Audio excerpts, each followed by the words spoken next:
Hello साथियों, नमस्कार। स्वागत है आपका। कैसे हैं आप सब? उम्मीद करते हैं आप सभी अच्छे होंगे। दोस्तों, आज के इस वीडियो में हम बात करेंगे भारतीय राज्यों में प्रमुख रूप से उत्पादित फसलें कौन सी हैं। बेहद महत्वपूर्ण टॉपिक है।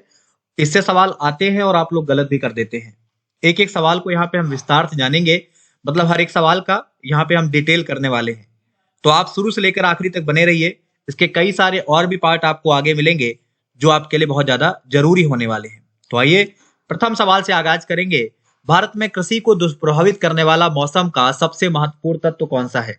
भारत में कृषि को दुष्प्रभावित करने वाले मतलब क्षति पहुंचाने वाले सबसे इंपॉर्टेंट तत्व की बात करें तो यहाँ पे आपका वृष्टि हो जाएगा। वृष्टि का अर्थ होता है वर्षा, जिसके बारे में आपने काफी सुन रखा होगा। तो ये बड़ा हानिकारक है। ठीक है, आप इसे ध्यान रखें। नेक्स्ट आइए, हरित क्रांति का अर्थ क्या होता है? देखिए, यहाँ पे हम कृषि से संबंधित और फिर उसके बाद फसलों पे बात करेंगे जो कि इंपॉर्टेंट है आपके लिए। हरित क्रांति का अर्थ यहाँ पे पूछा गया है आपसे, तो उत्तर हो जाएगा कृषि के आधुनिक विधियों का उपयोग करके प्रति एकड़ फसल की उपज को बढ़ाना। यह आपका हरित क्रांति होता है। इसके विषय में आप सबको पता भी होगा। इसके आने के बाद जो है भारत में कृषि का स्तर बहुत ज्यादा बढ़ा। रबी फसलों को कौन से महीने में बोया जाता है? रबी फसलों को कौन से महीने में बोया जाता है? जब भी ये सवाल करेगा तो ये अक्टूबर नवंबर आपका सही होगा। विस्तार से जान ले। मानसून बारिश खत्म हो जाने के बाद नवंबर के मध्य में रबी फसलों को बोया जाता है और कटाई अप्रैल मई में शुरू होती है। तो ये चीज आपको पता होती है। निम्नलिखित में कौन रबी फसल है? कपास, मक्का, अरहर और सरसों। इनमें से कौन सी रबी की प्रमुख फसल है? उत्तर की बात करेंगे, सरसों का नाम आपने सुना होगा। रबी फसल अक्टूबर नवंबर में बोई जाती है और मार्च अप्रैल में काट ली जाती है। उदाहरण, गेहूं, जौ, चना, मसूर और सरसों, ये सब किस में आते हैं? ये सब रबी की फसलों के उदाहरण हैं। निम्नलिखित में कौन खरीफ की फसल है? मूंगफली, मक्का, धान या फिर सारे ही आपके खरीफ के फसल हैं?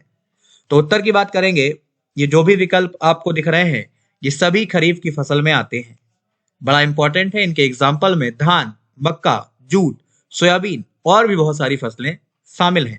नेक्स्ट, गेहूं उत्पादक राज्यों के संदर्भ में निम्नलिखित में कौन सा अनुक्रम सही है? मतलब सर्वाधिक उत्पादन के मामले में कौन से 3 राज्य सबसे बड़े हैं? सवाल नंबर 6 है। उत्तर की बात करेंगे तो यहाँ पे आपका सी विकल्प सही है। यानी उत्तर प्रदेश पहले स्थान पे, फिर पंजाब और ये हरियाणा, ये अच्छी मात्रा में गेहूं का उत्पादन करते हैं। और ये आपको ध्यान रखना है, ये 3 सबसे बड़े राज्य भी हैं। ठीक है। खरीफ फसलों को कौन से महीने में बोया जाता है? यहाँ पे खरीफ की फसलों को लेकर सवाल है और आप जानते हैं इन्हें जून जुलाई में बोया जाता है। बड़ा इंपॉर्टेंट है। और ये नवंबर दिसंबर में काट ली जाती हैं। समझ गए? खरीफ फसलों को बोने का जो समय है वो जून जुलाई है, जबकि नवंबर दिसंबर में इन्हें इनकी कटाई होती है। इनमें से कौन सी रबी की फसल नहीं है? दिए गए विकल्प को अगर हम देखेंगे तो इनमें से भिंडी आपकी रबी की फसल नहीं है। गेहूं, जौ, जई, दाल, अलसी, सरसों, गाजर, मूली, मटर, ये सभी रबी की फसलों में आ सकते हैं, लेकिन भिंडी रबी की फसल नहीं है। ये एक खरीफ की फसल है। ठीक है भाई, यहाँ पे सवाल था कौन सी रबी की फसल नहीं है। निम्नलिखित में कौन सा भारतीय राज्य सोयाबीन का उत्पादन करने वाला राज्य है? देखिए, सोयाबीन का उत्पादन करने वाला राज्य पूछा जाएगा तो आपके सारे विकल्प सही हैं।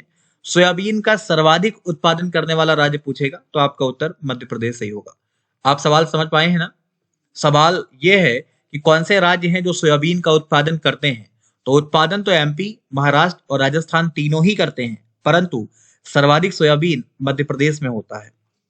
सोयाबीन भारत में खरीफ फसल के रूप में जाना जाता है। एमपी, महाराष्ट्र और राजस्थान ये तीनों ही बड़ी मात्रा में सोयाबीन का उत्पादन करते हैं। क्लियर? विश्व में गेहूं के उत्पादन में भारत की रैंक क्या है? तो वर्ल्ड में गेहूं के उत्पादन की जब भी बात की जाएगी, भारत चाइना के बाद दूसरे स्थान पर आता है। विस्तार से जान लें, पहले स्थान पे चाइना है, दूसरे स्थान पे हम लोग हैं और हमारे यहाँ उत्तर प्रदेश सर्वाधिक गेहूं का उत्पादन करता है। नारियल का सर्वाधिक उत्पादन कौन से राज्य में होता है? तो नारियल का सर्वाधिक उत्पादन केरला में होता है और केरला और तमिलनाडु दोनों ही नारियल का बहुत ज्यादा मात्रा में उत्पादन करते हैं। केरला भारत में नारियल का सर्वाधिक उत्पादन करने वाला राज्य है। देश के कुल नारियल उत्पादन में केरला, तमिलनाडु और कर्नाटक इनकी हिस्सेदारी 85% है। मतलब ये तीन राज्य मिलकर अकेले 85% उत्पादित करते हैं। केसर का सर्वाधिक उत्पादन करने वाला राज्य या केंद्र शासित प्रदेश कौन सा है? 12 नंबर रहेगा। उत्तर की बात करेंगे डी हो जाएगा। ध्यान रखिएगा, बहुत ही इंपॉर्टेंट है आपके लिए। केसर विश्व का सबसे कीमती पौधा कहा जाता है। भारत में जम्मू कश्मीर में केसर का सर्वाधिक उत्पादन होता है। केसर की खेती भारत में जम्मू के किश्तवाड़ और जन्नत कश्मीर के पामपुर के सीमित क्षेत्रों में अधिक की जाती है। केसर यहाँ के लोगों के लिए वरदान सिद्ध होता है। अखरोट का सर्वाधिक उत्पादन कहाँ पे होता है? अखरोट की बात करेंगे तो इसका सर्वाधिक उत्पादन भी जम्मू कश्मीर में होता है। ध्यान रखिएगा, अखरोट की खेती प्रमुख रूप से पहाड़ी प्रदेश जैसे जम्मू कश्मीर, उत्तरांचल अर्थात उत्तराखंड, हिमाचल प्रदेश और अरुणाचल प्रदेश में होती है। लेकिन अगर कुल क्षेत्र की उत्पादन की बात की जाए तो जम्मू और कश्मीर में सबसे ज्यादा अखरोट की खेती की जाती है। कौन परिरक्षण के काम नहीं आता है? 14 नंबर सवाल है। उत्तर हो जाएगा हाइड्रोक्लोरिक अम्ल। ध्यान रखिएगा, बड़ा इंपॉर्टेंट रहेगा। खाद्य पदार्थों के मौलिक आकार और रूप को परिवर्तित कर या अपरिवर्तित कर इनके पोषक तत्वों और विटामिन को यथासंभव बनाए रखते हुए बिना विकृति के दीर्घ काल तक सुरक्षित रखने की विधियों और तकनीकों को परिरक्षण कहा जाता है। जैसे जैम, जेली, केचप, ये सब आपने नाम सुने होंगे। भारत में हरित क्रांति की शुरुआत कब हुई? 15 है। जवाब की बात करेंगे आपका सी हो जाएगा। जरूर ध्यान रखिए, भारत में हरित क्रांति की शुरुआत 1966-67 में हुई। भारत के तत्कालीन कृषि और खाद्य मंत्री बाबू जगजीवन राम को हरित क्रांति का प्रणेता कहा जाता है। इन्होंने MS स्वामीनाथन कमेटी की सिफारिशों पर हरित क्रांति का सफलतम संचालन किया, जिसके संतोषजनक परिणाम भविष्य में देखने को मिले। प्याज का सर्वाधिक उत्पादन कहाँ पे होता है या कौन से राज्य में होता है? तो ध्यान रखिएगा, महाराष्ट्र प्याज का बहुत ज्यादा मात्रा में उत्पादन करता है और यहाँ साल में 2 बार प्याज की फसल होती है, एक नवंबर और दूसरी मई में। प्याज भारत के कई देशों में निर्यात किया जाता है, नेपाल, पाकिस्तान, श्रीलंका, बांग्लादेश। तो ये सब आपको ध्यान रखना है। आलू का सर्वाधिक उत्पादन कौन से राज्य में होता है? तो आलू उत्पादन के मामले में यूपी सबसे आगे है, सबसे अग्रणी है। आलू जो कि भारत में सबसे पसंदीदा और सबसे ज्यादा प्रयोग की जाने वाली सब्जी है, इसका सर्वाधिक उत्पादन यूपी में होता है। इसके बाद पश्चिम बंगाल, बिहार, इन राज्यों में भी आलू की पैदावार अच्छी होती है। रबर का सर्वाधिक उत्पादन कौन से राज्य में होता है? 18 नंबर है। जवाब केरला हो जाएगा। भारत के केरल राज्य में रबर का सबसे ज्यादा उत्पादन होता है। रबर के वृक्ष भूमध्य रेखीय सदाबहार वनों में पाए जाते हैं। इसके दूध, जिसे लेटेक्स कहते हैं, इससे रबर तैयार किया जाता है। सबसे पहले इसे अमेजन बेसिन में जंगली रूप में उगता था, वहीं से यह इंग्लैंड निवासियों द्वारा दक्षिण पूर्वी एशिया में ले जाया गया। गन्ने का सर्वाधिक उत्पादन कौन सा राज्य करता है? तो गन्ने के उत्पादन में भी यूपी का ही बोलबाला है। भारत का सबसे बड़ा गन्ना उत्पादक राज्य उत्तर प्रदेश है। गन्ने की फसल एक लंबी अवधि की फसल मानी जाती है। ब्राजील के बाद भारत दुनिया में सर्वाधिक गन्ने का उत्पादन करता है, चीनी का उत्पादन करता है। कपास अनुसंधान संस्थान, ये आप कहां पर देखते हो? सवाल नंबर 20 है। उत्तर की बात अगर हम कर भी लेते हैं तो आपका हो जाएगा नागपुर।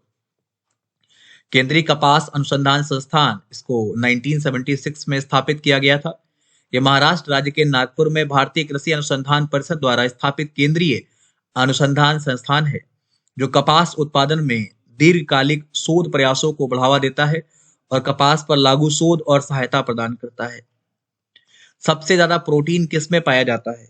21 नंबर के उत्तर की बात करेंगे तो सर्वाधिक प्रोटीन आपका सोयाबीन में पाया जाता है। सोयाबीन के अंदर आप सबसे ज्यादा प्रोटीन प्राप्त करते हैं।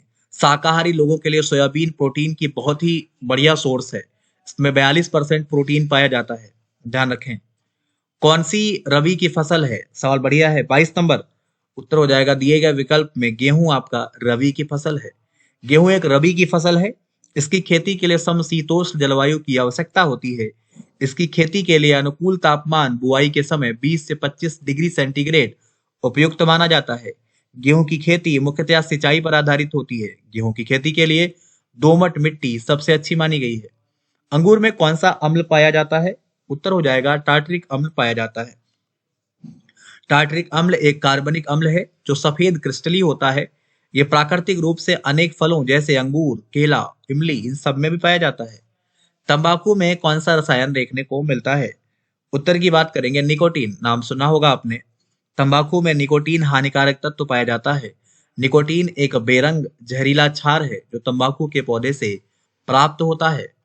सेंट्रल टोबैको रिसर्च सेंटर ये आपका कहाँ पे है? तो ये आपका राजमुंदरी में है, जरूर ध्यान रखें। सेंट्रल टोबैको रिसर्च इंस्टीट्यूट जिसे ICAR के नाम से भी जाना जाता है। 1947 में Indian central tobacco committee Madras के तत्वावधान में स्थापित एक केंद्रीय शोध है। ये आंध्र प्रदेश के राजा महेंद्रवर्मन राजमुंदरी में स्थित माना जाता है। तो ये आज आपका फर्स्ट पार्ट था जो हम लोगों ने किया है, जो हम लोगों ने देखा है, और आगे के भाग भी आपको हम जल्द प्रोवाइड करेंगे। इसके अतिरिक्त में अगर आपने अभी तक मुझे अनअकैडमी फॉलो नहीं किया है तो नीचे वीडियो के डिस्क्रिप्शन में एक लिंक है जहां से आप मुझे फॉलो कर सकते हैं, अपनी तैयारी को अच्छी कर सकते हैं। वहां पे अगर आप मेरी पेड क्लास ज्वाइन करते हैं तो आपके सिलेबस के अनुसार आपको पढ़ाया जाएगा, आपके डाउट्स क्लियर किए जाएंगे, बहुत सारे नोट्स आपको मिलते हैं। आने वाले बैच आप ज्वाइन कर पाएंगे, जो बैच आपके चल रहे हैं उसके लिए एनरोलमेंट कर पाएंगे, जो बैच आपके खत्म हो गए हैं उसकी रिकॉर्डिंग देख पाएंगे। तो कोड आपको अप्लाई करना है दीपक सिंह YT10 और जुड़ जाना है अनअकैडमी प्लस पे। तो जुड़िए, अपनी तैयारी को बेहतर करिए। जल्द मुलाकात करेंगे एक नए पार्ट में, एक नए वीडियो के साथ। फिलहाल के लिए इतना ही। नमस्कार।